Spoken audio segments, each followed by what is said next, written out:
Hello, hello, rockers. Hello. Here we are again with a short story and analysis. Yes, with literary devices and a lot of stuff. Okay, debatable questions. Okay, the name of the short story is Birthday Party, and it was written in 1946 by Catherine Brush. Wow, wow, wow, wow. It's a very short story and poignant. Let's see. Let's start with a reading. Okay. And it starts like this. They were a couple in their late 30s, and they looked unmistakably married. They sat on the banquette opposite us in a little narrow restaurant, having dinner. The man had a round, self satisfied face with glasses on it. The woman was fadingly pretty in a big hat. There was nothing conspicuous about them, nothing particularly noticeable, until the end of their meal, when it suddenly became obvious that this was an occasion, in fact, the husband's birthday. And the wife had planned a little surprise for him. It arrived in the form of a small but glossy birthday cake with one pink candle burning in the center. The head waiter brought it in and placed it before the husband, and meanwhile the violin and piano orchestra played Happy Birthday to You, and the wife beamed with shy pride over her little surprise. And such few people as there were in the restaurant tried to help out with a pattering of applause. It became clear at once that help was needed because the husband was not pleased. Instead, he was hotly embarrassed and indignant at his wife for embarrassing him. You look at him and you saw this, you thought, oh no, don't be like that. But he was like that. And as soon as the little cake had been deposited on the table, and the orchestra had finished the birthday piece, and the general attention had shifted from the man and the woman, I saw him say something to her under his breath, some punishing thing, quick and curt and unkind. I couldn't bear to look at the woman then, so I stared at my plate and waited for quite a long time. Not long enough, though. She was still crying when I finally glanced over there again, crying quietly and heartbrokenly and hopelessly, all to herself under the gay big brim of her best hat. Chun chun, that was it. So how can you picture the image? That's the end, all right? Yes, that's the end. What do you think about it? What are the five parts of the plot? Yes, the beginning, the exposition, rising up, the climax, and the falling action and the development. Think about them. Now, I asked the artificial intelligence to create, yes, some pictures about it. Look, tan, tan, tan. There you are. Okay, let me share them with you. This is the beginning. Okay, married couple in a small restaurant. Surprise! Happy birthday! Happy birthday to you! Do, do, do, do, do. And he was not pleased. Dun, dun, dun, dun, dun, harsh whisper. This is so embarrassing. How could you do this? I looked away, but then she was crying, crying quietly and all alone. So, look at that. So, coming back to some of the vocabulary, very quickly. Yes, this banquet means that they were in a long row. I mean, it's a small restaurant, very intimate, okay, but they were in a long, like a long table, yes, and the bench. That's why they're sitting one next to the other. And the narrator, who is, I mean, the narrator is the one who visualizes and tells us the story, okay? He's opposite them. He can picture everything, all right? But it looks like it's quite intimate, quite small. And and it says, for example, here, unmistakable married. Wow, because when you're just married, let's say in the late 30s, very young, okay. So there's some hello, how are you, darling? No, some movements between the couple. So you say, okay, this is no. They looked married. Otherwise, they're very sharp. Now the question of okay, being sitting next to one, yes, shoulder to shoulder. That's also nice and conspicuous, as you said, it's noticeable. You could say nothing about it. Okay. And then where it says the wife had planned, is a past perfect. Had planned means that the woman went with the prepared for that. Okay. She took the cake in advance. She prepared the music, the orchestra. Okay. She arranged with had a waiter. So that was preparation before. That's why the past perfect. No, que en el momento, simple past, okay? It's his birthday. Do you have a candle? Because a pink candle, it's questionable. I would have chosen that, but well, she chose a pink candle. All right. And pay attention to this one. It became clear at once that help was needed. Passive voice. Help was needed. Hello. Nos toca ayudarte. Hey, happy birthday. And the person is hot, very hot, was not pleased. Ha. Well, and Kurt, not Ruth. That guy was rude. Think about it. The story was written in 1946. So women were obedient. Women were possession, okay? The wife of her. Well, I have never got married, so I don't know. So it says here, birthday party is a masterclass in subtle storytelling through irony, symbolism, and sharp contrast juxtaposition. Catherine Brash, exposes the fragility of human relationships and the pain of unreciprocated affection. Analysis. Okay. This is a poignant vignette about marital dynamics, public humiliation, because it's terrible, and emotional cruelty. Theme of love and rejection. The wife's gesture is tender and thoughtful, but her husband interprets it as an embarrassment. Que papelón. This highlights how affection can be misread or dismissed, especially in relationships where pride and ego dominate. Central theme. The story powerfully explores the theme that not everything is what it seems, revealing the sadness beneath a seemingly normal celebration. Now, gender and social expectations.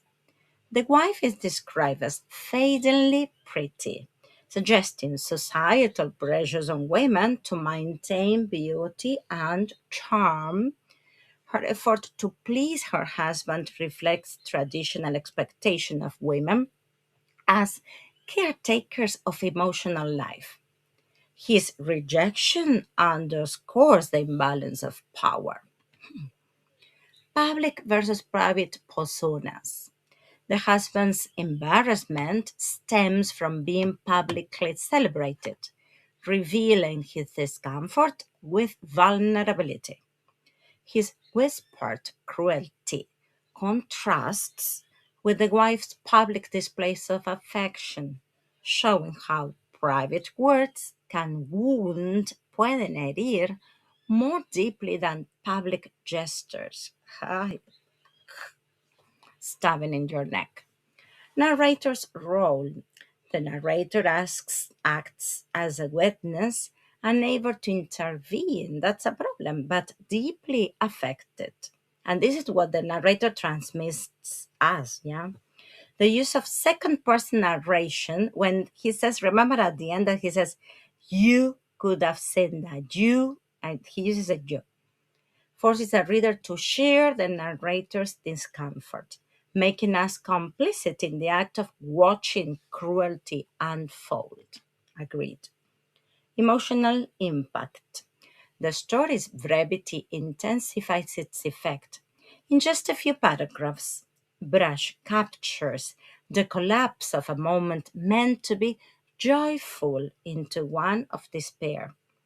The final image, crying quietly and heartbrokenly and hopelessly, mira la cantidad de adverbs, all to herself, se lo guardo acá y no se le va a salir más, under the gay big brim of her best hat. Remember that gay also means happy.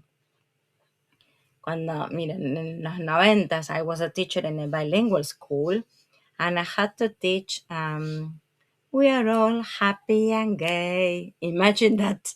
A few years after, I couldn't sing that. Porque los pibitos, los nenes de 5 o 6 años me decían, ¿cómo happy and gay? I am not gay. Pero gay. Sorry, gay means happy originally. Bueno, a memory, un recuerdo. Ok, vamos con literary devices. Irony, yes, irony. Situational irony versus dramatic. A birthday celebration, socially coded as joyful, becomes an occasion of humiliation and emotional violence. Dramatic irony. The wife believes she's given pleasure, while the reader quickly realizes the husband experiences the event as an attack on his pride. Ah, le tocaron el orgullo. ¿Puedo decir fuck off? Sorry. Symbolism. The birthday cake represents affection, care, and public acknowledgement of love. The single pink cake candle, suggests fragility, intimacy, and vulnerability. The woman's best hat, a symbol of dignity and effort, later turned into a shelter, no? La protegía, for private grief. The restaurant, a public space that magnifies private cruelty. Pobres. Imagery, visual, vivid descriptions of the couple. The man had a round, self satisfied face. The woman was fadingly pretty in a big hat. These sensory details help readers visualize the scene and feel its emotional weight. Fíjense, a very short story, a few characters. Tenemos la pareja, the woman, the wife, and the husband. The narrator, que dice us, so the narrator is with somebody else. And a few elements, but a lot of descriptive elements, adjectives, adverbs. Small but glossy birthday cake, one pink candle burning, gay big brim on her best hat. Man, a lot of adjectives. These bright celebratory images clash with the emotional darkness that follows, obviously. Irony. The wife's surprise is meant to bring joy, as we said before, but instead it humiliates her husband and leads to her heartbreak. Le rompió el corazón y tutti. Red flag! I remember I never got married, but I once was dating a guy, Christian. This is for you, Christian. And we met at the restaurant and we went to eat pizza. And I was so romantic that I took a slice of pizza and I wanted to feed him. This was in the late 90s. Wow, that was a red flag and I didn't realize. I felt embarrassed, yeah, because he rejected that. He said, don't do that here again. Ahora cualquiera lo reconoce como una red flag. But at that moment, even though I realized, I said, okay, no, it's okay. And I obeyed. Fuck off, Christian. I should have got up and left, and you pay the bill. I remember that I also paid the bill. I shouldn't have. One. Situational irony, the expected happiness of a birthday celebration turns into sadness. Symbolism, the cake, the candle symbolize love, celebration, and the wife's effort to honor, si no pronuncia la H, her husband. The rejection symbolizes crushed affection. The hat symbolizes her attempt to look her best and present herself proudly. Miren, me encanta. A mí los hats, I love them. Okay. But it becomes a cover for her tears, como dijimos antes. It becomes her shelter at the end. I dropped the telephone. Tone shift and mood. Tone shifts from light-hearted to observational to somber and tragic. And observational, but claro, one looks at each other, okay? They are there, intimated. Mood moves from cheerful anticipation to discomfort and sadness. It begins neutral, almost observational, as we said before, because people could see each other. There's a lot of description, okay? Moves into discomfort and moral judgment, ends in quiet devastation. Se le mina echa pelota at the end, pero under her shelter, under her hat. The narration, this is very important. First person observer narrator, limited and peripheral. The narrator, hello, the narrator is a bystander. They cannot intervene, only witness, mirroring the reader's helplessness, the reader's discomfort. O sea, nos pone a nosotros incómodos también, ¿no? Hace eso. Y fíjense lo de second person address. Ahí cuando dice, you looked at him and you saw this and you thought, don't do this. ¿Se acuerdan cuando como que le mandaba el mensaje, don't do it, and he does it. This device pulls the reader directly into the scene, making them complicit and in witnessing and the cruelty. ¿Se entiende? O sea, the narrator makes you, the reader, participate in the shame. Juxtaposition. Joy versus cruelty, the wife's shy pride versus the husband's hot embarrassment, the wife's hopeful surprise versus the husband's cold rejection, public celebration versus private punishment, the public festivity versus the private cruelty whispered under his breath, music and applause versus silence and tears. Repetition and syntax. Y acuérdense que era una short story de 4 párrafos, en realidad yo la dividí, pero long cumulative sentences reflect social momentum. Short clipped phrases mirror the husband's cruelty and emotional rupture. The word crying is repeated with modifiers quietly and heartbrokenly and hopelessly to emphasize her devastation. Un montón de adverbs, como habíamos dicho. Alliteration, subtle examples, vanishing thing, quick and curt and unkind. The harsh consonants echo the cruelty of his words. This is alliteration sounds. Characterization, direct versus indirect. Round, self-satisfied face, fadingly pretty. Indirect, the husband's whispered remarks reveals cruelty and control. The wife's silent crying reveals emotional dependence and resignation. It's a red flag! Go away! Understatement. Some punishing thing, quick and curt and unkind.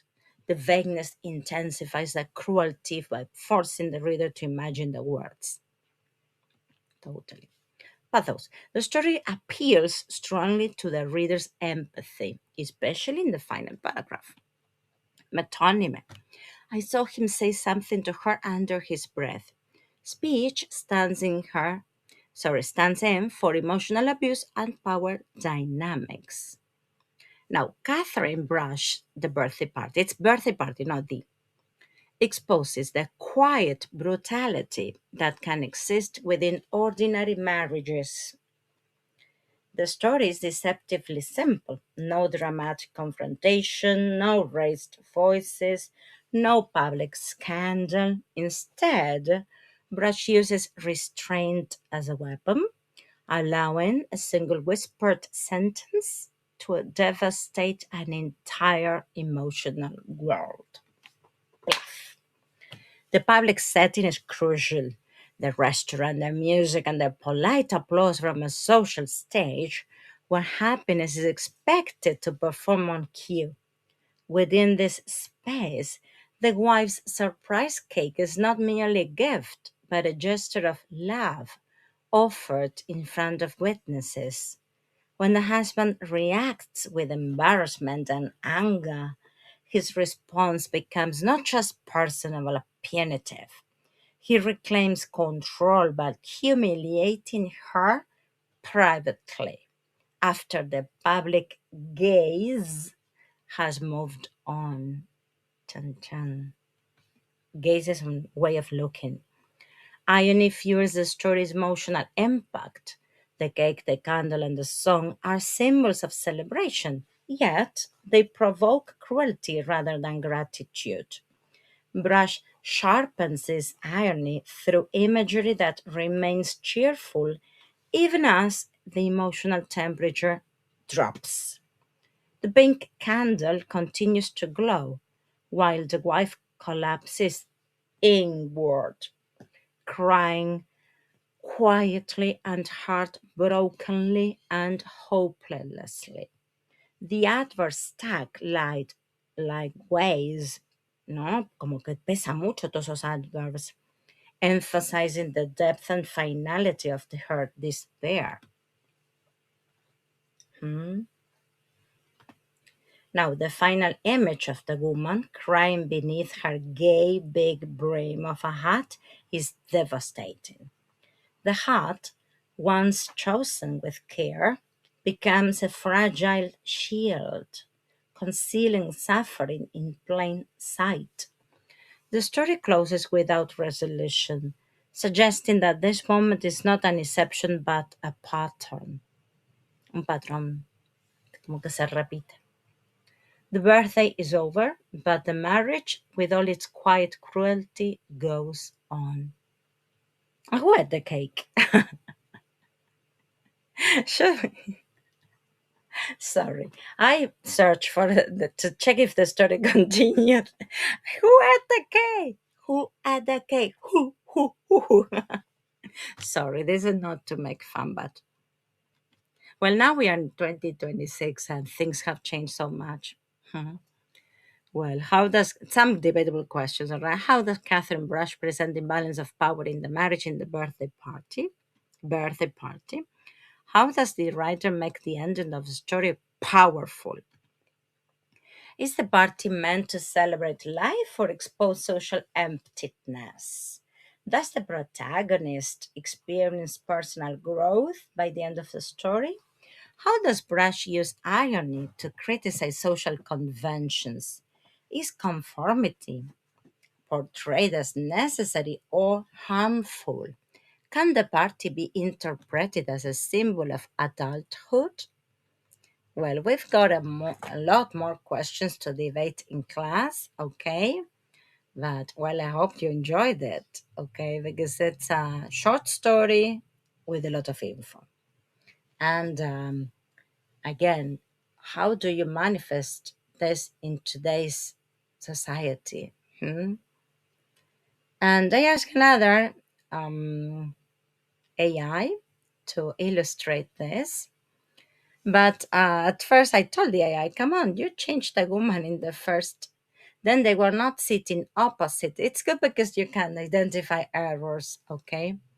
But the picture at the end with that, I love it because it's a huge hat, all right?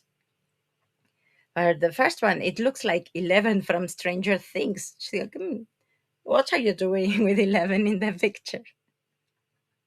Sorry. I am so much influenced by the series. Okay, bueno. I hope you enjoyed the story. It's very good for debate. Okay, and there's a lot of analysis. Last year, girls were young, so they needed to recognize, identify red flags. They tell you, red flag, stop. Young women are very good at that. And they immediately move on. They wouldn't stay like this woman. What about you? And that's an example I told you about my experience. I remember I continued a little more, not much, but I didn't say anything that day. Horrible. Well, that's it. Life is life. Well, I hope you enjoyed it. Bye bye.